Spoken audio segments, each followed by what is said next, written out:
Hey guys, Joshua Laycock here. I was reminded this morning of a pretty shitty time in my life.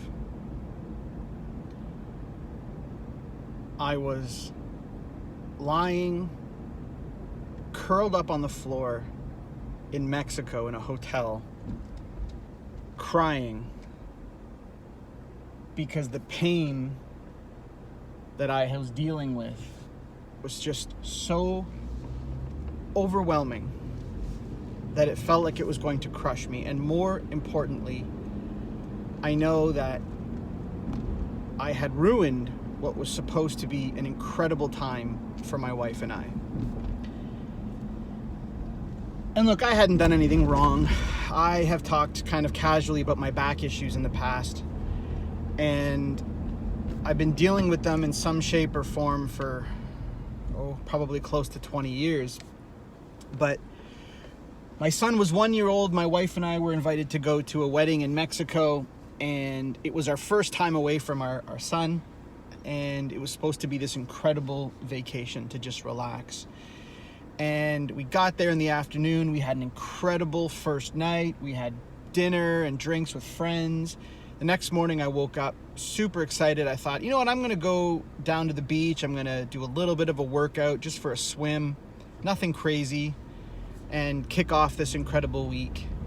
And within an hour of that decision, I was in more pain than I'd ever been. My back had gone out on a scale that was unprecedented for me, and what I would later learn is that I had 2 bulging discs and a partially dislocated SI joint, which is essentially what keeps your spine connected to your ass. And I knew I'd had bulging disc issues, and I'd been trying to work through them. I'd been going to chiropractors diligently, and so many people that I talked to had said, well, you're just going to have to deal with this. This is just your reality. You got back problems. There's nothing you can do about it, or very little you can do about it. So anyway, I was hobbling around Mexico, really feeling pretty sorry for myself, in pretty insane pain. And I had hobbled down to the beach, and literally I crawled onto the beach. I flopped myself onto a lounger with my book and a drink, probably way too early in the day.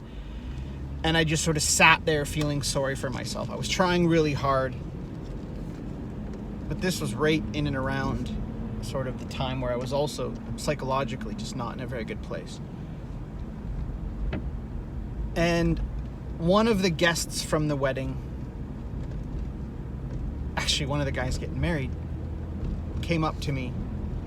I didn't know him very well. They're really close friends of Kate's. I knew them, but not super well. But anyway, he came up to me and handed me a piece of paper and said, I don't really know specifically what you're dealing with your back, and I don't really care. Go get this book.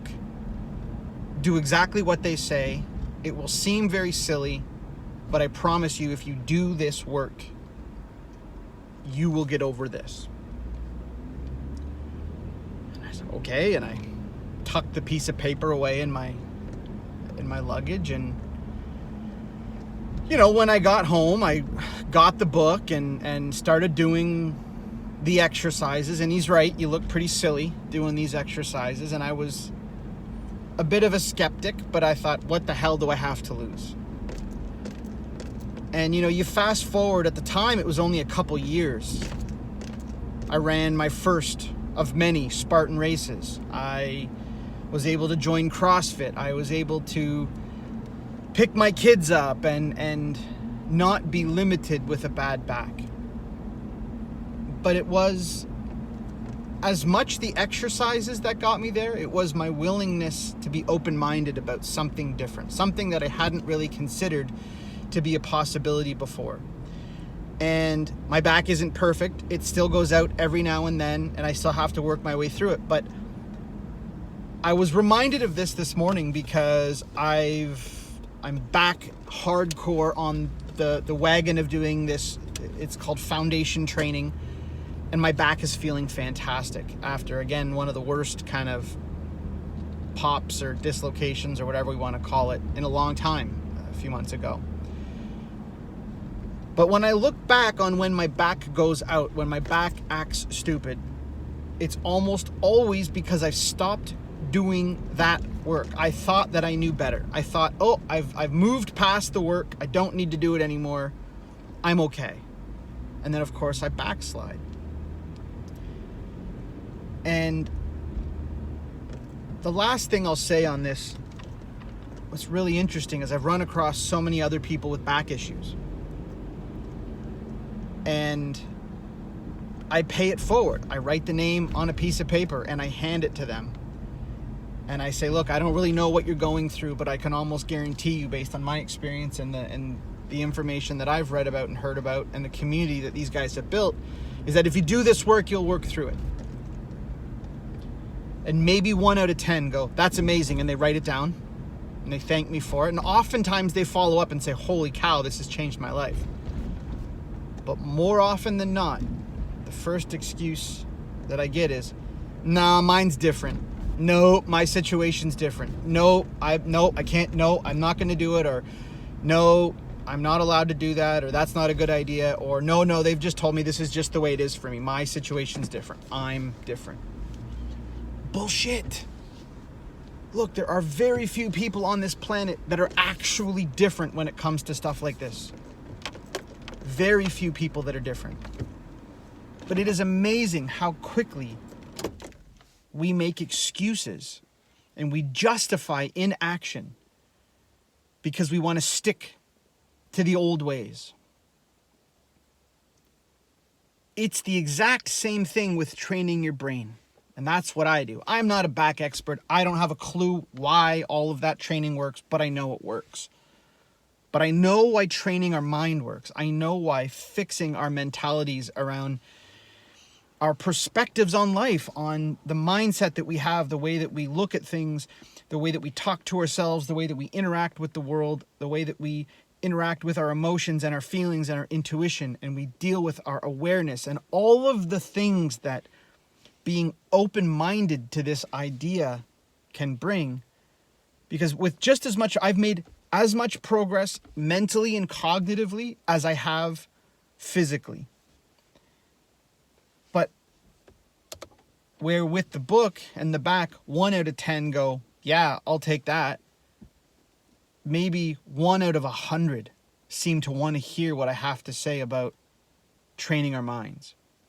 And that's okay, because 1 out of 100 is still better than 0 out of 100, and it's better than me never putting myself out there. But you don't have to have the psychological equivalent of being curled up in a hotel room in Mexico crying because of the pain and the guilt that you're feeling because this condition is now not only impacting yourself, but it's impacting the people around you. You don't have to be terrified of, is this my new reality? Is this it? Is this how, at 35 at the time, is this as good as it's going to get for me? Is this my new steady state? So many people that I talk to are overwhelmed by life. And they want life to change. Guess what? My back is still screwed up. My discs are still screwed up. But I've built up the support system around my discs and my spine with muscles and stretching. I am supporting a reality of bad discs, and I'm able to live my life. When the world around us sucks, when 2020 continues to punch us in the mouth over and over and over again, instead of asking 2020 to stop, instead of asking our mind to shut down, instead of asking people to stop being mean, instead of worrying about the economy and wishing that it were different, you got to learn to protect yourself. You got to learn to duck. You got to learn to get out of the way. You got to learn how to counterpunch. Changing your mind doesn't change the world. It changes how you interact with the world. It changes how you become capable of taking the variables that you've been given, whatever they are, and making the absolute best of them. It allows you to see the beauty in what's around you and the possibilities. Look, you're not unique or different, and that's a good thing. The solutions that exist will work for the overwhelming majority of the people on this planet. Because most of us aren't dealing with a chemical imbalance. Most of us aren't dealing with a brain injury. Most of us aren't dealing with big D depression that requires clinical help and possibly medication. Those situations do exist. But the overwhelming majority of us have a weak mind because we haven't trained the support systems around it. You have shitty discs because you haven't trained your core and your back and you haven't stretched. It's the same concept. Your brain and your mind is just untrained and weak and atrophied. Because I can almost guarantee you, you have never trained your mind. You've gone to school, you've shoved shit in there, you've learned things, but what have you done with it? Have you actually trained your mind? That's like taking multivitamins and hoping you get in shape. No, it's not training. That's just shoving shit in there and hoping it changes. So this may be for you, this may be for someone else, but if you are, well, if you're physically curled up on the ground because your back is blown out, go find the foundation training guys. I'm going to tag them in the video because they are a lifesaver and I am so grateful for the work that they do. But if you are,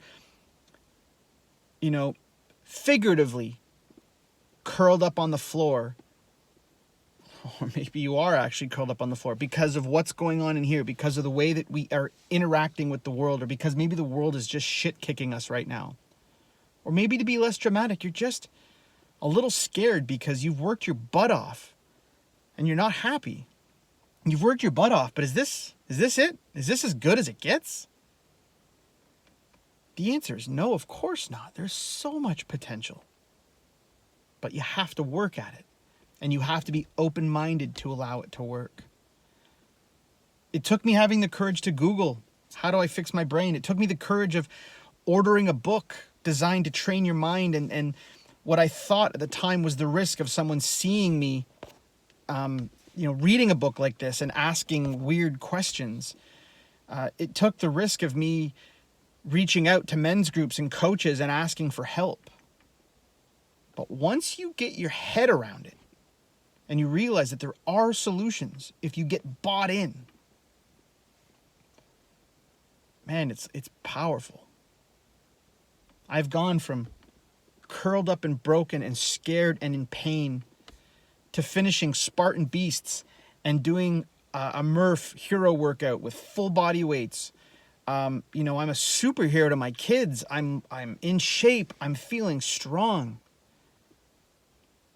And I've gone from terror in my mind and guilt about why do I feel this way? Why am I unhappy when I live in probably the most incredible place on the planet and I've got this incredible job that pays me well and I've got a wife and a kid at the time, 2 now, and a dog, and I should be happy. I should be loving life and seeing what is out there. But instead I'm miserable and I'm scared and I think that I've ruined and I've wasted something. And the baggage that comes along with that. Has my life changed all that much? No. I still have a good job. I'm still married. I got great kids. All of that is the same. It's how I've chosen to interact with it. How it's allowed me to grow, to be excited about life. That's where the growth comes. It's not about changing the environment. You have to change yourself and your mindset and your focus. Then the stuff around you starts to change. It's not the other way around. I was hoping this was going to be a quick video, but we're coming up on 15 minutes, so I'm going to shut it down. But please share this video with someone who might need to hear it. Whether physically or mentally they're stuck. This is me coming to you and handing you a piece of paper on the beach and saying, I don't care what you're going through, there is a solution. Whether you reach out to me or you reach out to someone else, I just want you to reach out to someone and ask for help and start to believe that those solutions exist. Please. Have a fantastic day. Enjoy it. And I hope that wherever you are, you're well. And I will talk to you likely tomorrow.